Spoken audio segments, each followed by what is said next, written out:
Olá, eu sou a Vini e hoje veremos a saga Era do Gelo. Essa é a introdução porque minha criatividade morreu. Lembro de não gostar desse filme quando era criança, e eu não faço ideia do porquê. Esse filme é muito bom. Para começar, que essa saga inteira tem uma das dublagens mais incríveis dos filmes. E o que mais impressiona é que as vozes protagonistas não são feitas por dubladores profissionais, mas sim atores. Claro que todo dublador é um ator, mas nem todo ator pode ser um dublador. A escolha do elenco foi realmente muito boa. Ainda bem que botaram atores bons para papéis ao invés de um apresentador ou um comediante. Sobre a história do filme, ela é muito boa. Ela anda de uma forma tão bem escrita que você nem vê o tempo passando. A relação do Manny, Diego e Sid caminha tão bem e nem um pouco forçada. A personalidade deles muda um pouco, mas dá pra ver entender o porquê de ter acontecido. Acho que a única coisa que me incomoda é a aparência dos humanos. Eu não faço questão de que a aparência deles seja realista, até porque não sou fã disso. Mas ainda assim, humanos deveriam parecer humanos nos filmes e não um Funko Pop. O filme é muito engraçado. As partes que eu sempre rio mais é quando aparecem os Dodôs. Eles são extremamente burros e atrapalhados e eu adoro isso. Embora eu acho que como eles mostram a descrição dos Dodôs um pouquinho pesada, ainda assim, não é gráfico. Então acho que não chega a ser um problema. Mas as mortes que seriam mais pesadas que eram da família do Manny, eles deram um jeito de botar de um modo que soa mais leve. E eu achei isso de usar a arte rupestre para contar essa história genial. Esse filme é sobre o fim da Era Glacial. O bando tem que fugir para um barco para não se afogarem, mas no meio do caminho eles encontram os personagens mais insuportáveis da saga, o Crash e o Ed. Mas como foi a primeira aparição deles, não estão tão chatos. E também a Ellie, uma mamute que pensa que é um gambá. Esse filme é bem legal, gostei da ideia deles correrem perigo de vida, dá um ar mais interessante para a obra, já que no primeiro eles estão entregando um bebê. E não é só o gelo perigo, tem também aqueles bichos que eu não faço ideia de que sejam, então vou chamá-los de crocodilos. Os crocodilos são um dos melhores antagonistas animais dos filmes de animação, eles não falam, então se deixa eles mais assustadores, só que não tem como saber o que eles pretendem fazer a seguir. Fora que como eles são carnívoros e violentos, dá ainda mais medo, já que eles fariam de tudo para conseguir a comida. Sobre a história do filme, ela é boa. Achei o filme do filme bem legal, achei interessante eles falarem da extinção dos mamutes. Deve ser bem triste ter a mente que você é o último da espécie. Ainda bem que não era, já que no fim do filme dá pra ver que na verdade existia um monte deles. Quando eu era criança, esse terceiro filme era o meu favorito da saga, por dois motivos. É a introdução do melhor personagem da saga, o Buck, e o segundo é a temática dos dinossauros, que eu amo. O cenário do filme é com certeza o melhor da saga. A história é sim interessante, Manny e a Ellie, mesmo estando perto de terem um bebê, são obrigados a irem atrás do CJ, dá um medo a mais. O que se fosse apenas o bando original é uma aventura. Apesar de que foi algo bem irresponsável por parte da Ellie, mas ok. Adorei esse negócio do Sid querer ser pai de 3 dinossauros. Achei engraçado e fofo ao mesmo tempo. O drama do Diego também é bem legal. O fato dele se sentir velho e mais fraco é um tema legal para acrescentar a história. Mesmo sendo o terceiro filme da saga, é impressionante como eles conseguiram manter a qualidade, tanto na história quanto na animação. E a Molly é a coisinha mais fofinha do mundo. Mal posso esperar para ver a infância fofinha dela no próximo filme. Vai ser assim, né?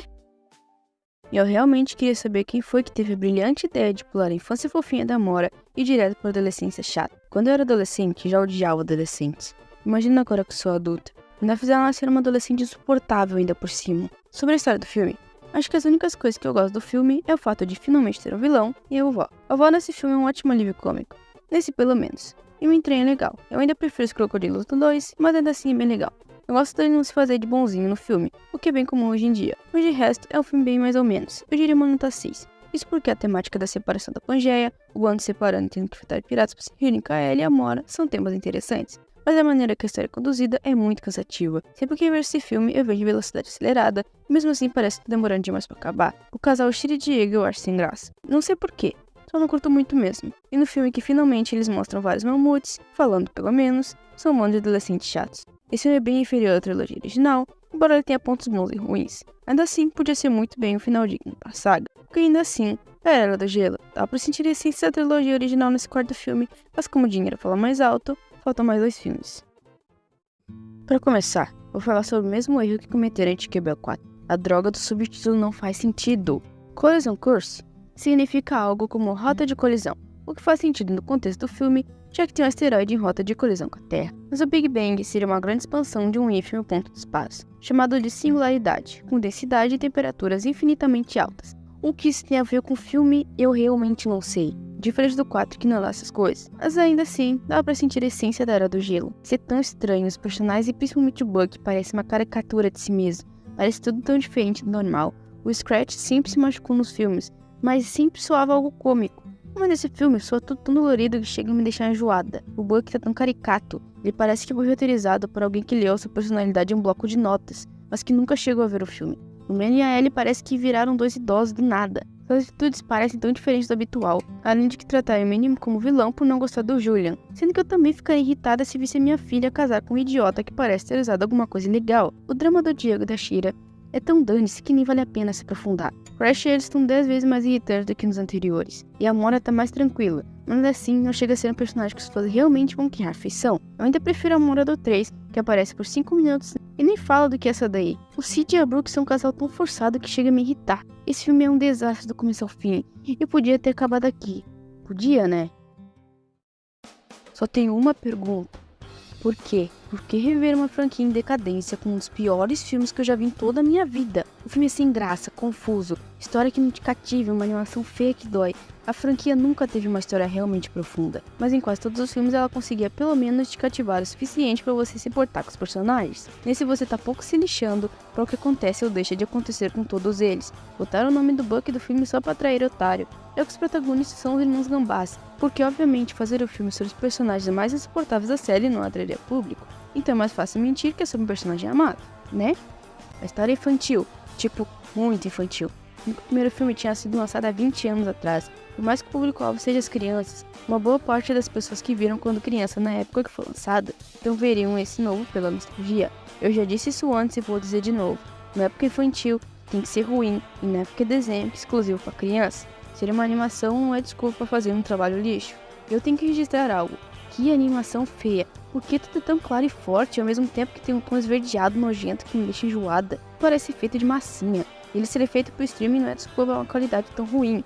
E nesses problemas narrativos e de animação, eles simplesmente esqueceram o que aconteceu no último filme, porque os dramas anteriores são simplesmente ignorados. A Brooke não aparece nem a Shira. O papo dela e do Diego quererem filhos no 5 não importa, porque ela não aparece nem é citada.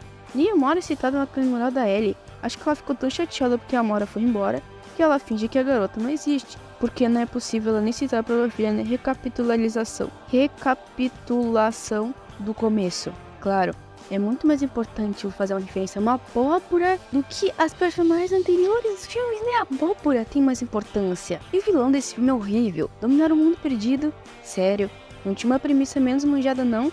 Ele é tão estúpido que nem merece que eu me aprofunde sobre ele. E cara, como eles não mostraram o Crash? Mudar coisas amadas por puro capricho ou por agradar gente idiota devia ser considerado crime. Bom, pelo menos isso acabou, e a franquia agora sim está morta e enterrada, com seu legado, com a quadrilogia e 2 manchas que devem ser esquecidas. Se fosse botar em uma ordem do melhor ao pior, seria 2, 1, 3, 4, 5 e 6. Mas pelo menos é o fim, não é? Ah, mas que